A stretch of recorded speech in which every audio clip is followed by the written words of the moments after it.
Welcome to Downtown Sports. My name is Downtown Stephen Brown, and in today's video, guys, we're going to be talking about some questions and concerns for the Toronto Maple Leafs heading into 2022.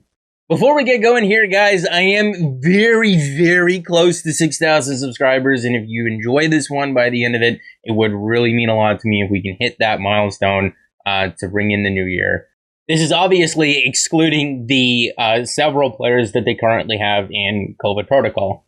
And if all goes well between now and then, the Maple Leafs could return to action Saturday, January the 1st against the Ottawa Senators, with their games against the Carolina Hurricanes and the Montreal Canadiens the following week being postponed, but they're still going to play the Oilers. And it was also announced today that the NHL is following suit with the NBA and the NFL to lighten COVID protocols and getting players back into games a little bit quicker here. If you were to test positive, you are now eligible to return 5 days later after your initial positive test if you meet the requirements here. And I'll leave this linked in the description if you want to give it a little bit more of a detailed read. But the one thing that may throw a wrench into the NHL lightening up those COVID restrictions and getting players back into games a little bit quicker is the fact that they still need to adhere to local public health guidelines and regulations. And this from the City of Toronto's website, and it's last updated December the 28th. If you test positive for COVID-19, you must self-isolate for at least 10 days from the day your symptoms started or the day of your test if you have no symptoms. So if we're looking at the list of guys who are currently in COVID protocol for the Leafs, Timothy Liljegren wouldn't even be eligible if the City of Toronto public health guidelines weren't as strict as they are. But guys like Jake Muzzin, William Nylander, Morgan Rielly, even if they are testing negative, I don't think that they would be available to the Toronto Maple Leafs to play on that January the 1st game. But players like David Kampf, Ilya Mikheyev, Peter Mrazek, Rasmus Sandin, as long as they're not dealing with any other injuries or extended symptoms, I would expect those guys to be in the lineup. Because now that Ilya Mikheyev has returned from injury and Peter Mrazek is also back, and if there are no more players in COVID protocol and Rasmus Sandin is good to go, hypothetically, the Maple Leafs would be over the salary cap. Which is why, if you're looking at a trade rumor like this, which suggests that the Maple Leafs and Colorado Avalanche could be trading partners because the Avs have a bunch of injuries on their back end and the Maple Leafs seemingly have a logjam on theirs, there may be some truth to it. I mean, Justin Holl and Travis Dermott have been in trade rumors pretty much all season long. But they've been able to kick that can down the road because they've had players get injured. You know, Mitch Marner was placed on long-term injury reserve, and that created some short-term flexibility in terms of cap space. Peter Mrazek went down, that created some flexibility. Ilya Mikheyev went down, that created some flexibility. But when all of those guys are healthy and in the lineup, they're over the salary cap. And you're not going to send down Liljegren or Rasmus Sandin here. So you're either placing Pierre Engvall on waivers or you're trading a defenseman. And I guess that sort of leads into the next question or concern that I have for this team heading into 2022, and that's the blue line. Morgan Rielly's been absolutely fantastic so far this year, and so has Rasmus Sandin and Timothy Liljegren, especially when those guys are paired together. Now, that is on the Leafs' third pair, and that is against softer matchups, but I would be interested in seeing them paired together. Maybe get some tougher assignments if an opportunity does present itself. I'd be curious to see if they can maybe take another step in their development before this year's playoffs. If we're looking at the numbers for the Maple Leafs blue liners, over the stretch where the team is 18-4-1 in their last 23 games, going back to the end of October, it's a similar sort of picture here, where guys like Jake Muzzin, they do get a little bit of a bump in their numbers, but if the Maple Leafs want to do anything this year, if they want to win a round or two, or go even further, they're going to need him healthy in the playoffs because he has been hurt in the playoffs the last couple of years, but they're going to need him to be at his very best, and that is far from Jake Muzzin's best. If he's had a nagging injury to start the year, there's been a little bit of downtime between their last game and the game that they maybe will play Saturday night against the Ottawa Senators. Fingers crossed. Maybe we can reevaluate in 2 or 3 weeks and we could be saying, wow, that little bit of a break really did pay off for Jake Muzzin. Justin Holl, I can understand why maybe he's the guy being shopped over a Travis Dermott. He's older, he's more expensive, he's big, And usually that bodes well for a player, but he doesn't really throw his weight around all too much. And he's really, really struggled this year. There was an extended stretch where he was a healthy scratch. Austin Matthews kind of yelled at him a little bit from the bench when he went offside in that game against Chicago that started the 18-4-1 run. I think that they've given him as much time as they possibly can. I think they've been lucky to have seen as much as they have from him, right? Because if they didn't have the injuries and they weren't in a position to put players on LTIR to get a little bit more cap flexibility, they would have been forced to have made a roster move a lot earlier on. I'm talking early November or so, where he was very clearly the odd man out. A guy like Travis Dermott, it's been the same sort of story with him this season. He's looked great on their third pair, but when asked to play higher up in the lineup, he's disappeared. It's not a skill thing because he's an amazing skater, especially on his edges. He defends the rush very well by taking time and space away from guys and cutting them off from going directly towards the net. I don't know if it's just something between the ears. He just doesn't have it when asked to play higher up in the lineup. I don't mean to pick on Justin Holl when Travis Dermott has been sort of equally as unimpressive so far this year. It's just that he is older and he is more expensive, and freeing up a little bit more cap space can give them the flexibility to go out there and get someone that's a lot better than both of those guys, which is what the team really does need. And I guess we're moving on to another question or another concern here. How is this team going to improve from where it is right now to contend with the Tampa Bays and the Florida Panthers? And we'll look at the standings a little bit later afterwards because I have some things to say about that. But when I look at this team and their most pressing need right now, it is, again, on the right side in that top four.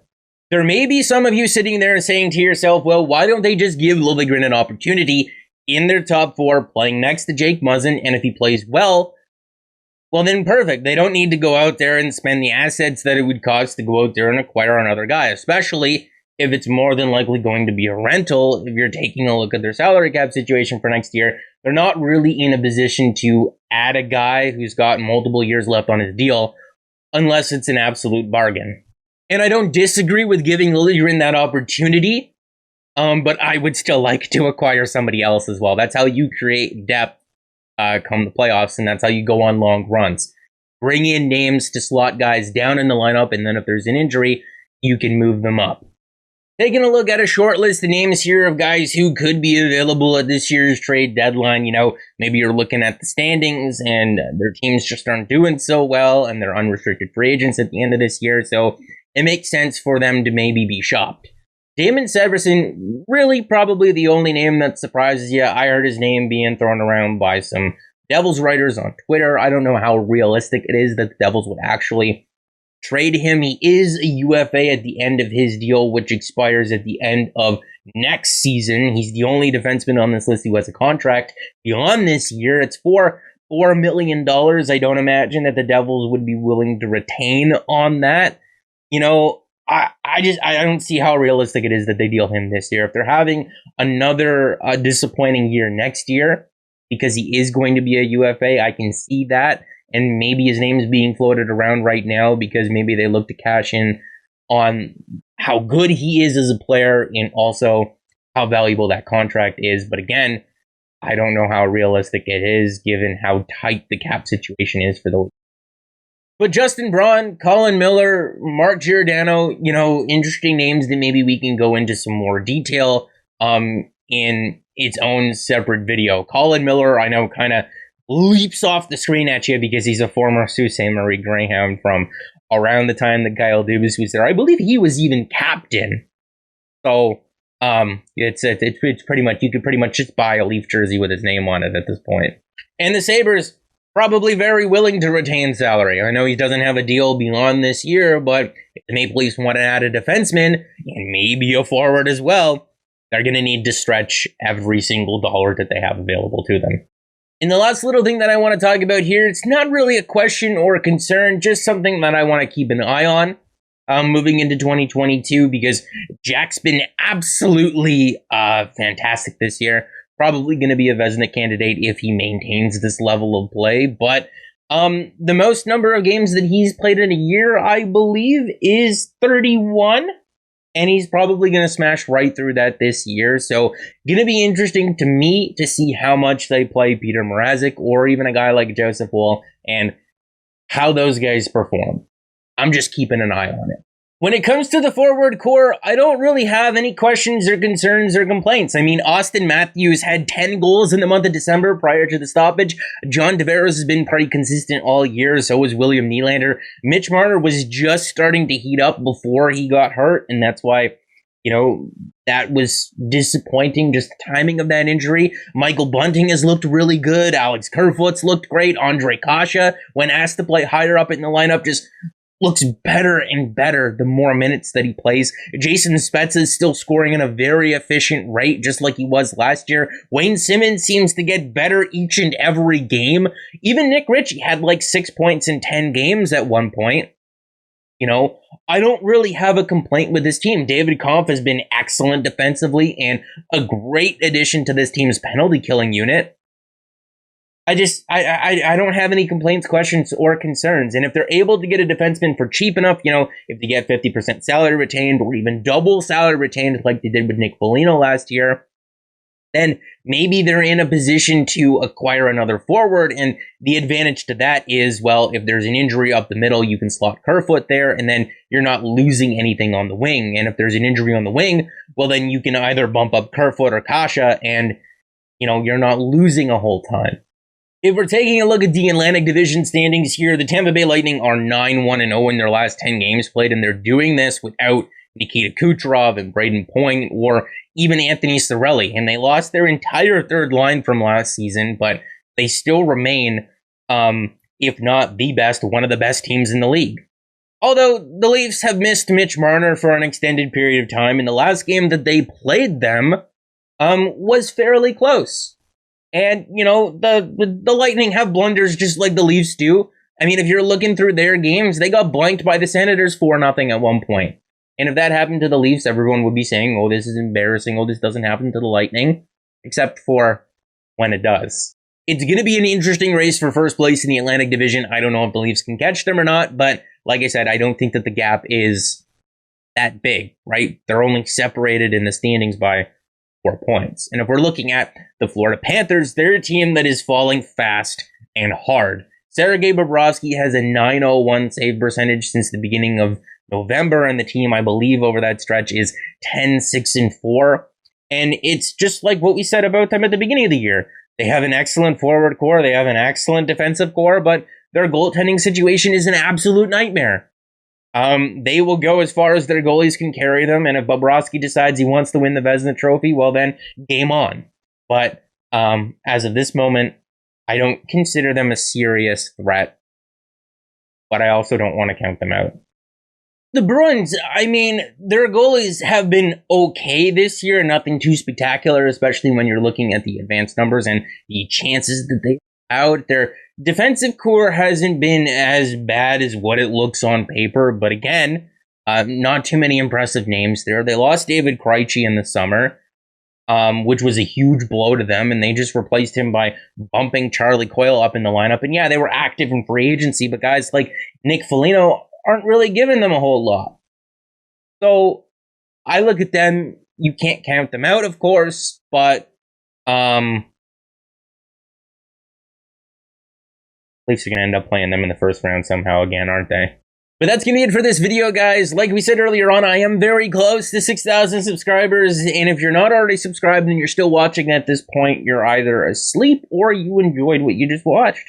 So it would really mean a lot to me if you would consider doing that, because it would be nice to ring in the new year with 6,000 of you. That is absolutely insane. The numbers, I look at them sometimes, and it really does blow me away. I know I said thank you a couple of videos ago, but thank you. Thank you for being here and choosing to spend your time watching these videos, right? It really does mean a lot to me. We're together like 3 or 4 times a week for like 10 to 15 minutes. That's not insignificant. You probably spend more time listening to me talk than you do talking to most of your friends, which is weird. But it's a good kind of weird, and I appreciate it a lot. So thank you for being around here. And if we hit it, we hit it. If we don't, we don't. We will eventually anyway, right? Because it's not like I'm going anywhere. So make sure to like the video if you did like it, and subscribe for more, because more is always on the way. And I'll see you in the next one. Hopefully, the next time we do one of these videos, there will be a game to talk about.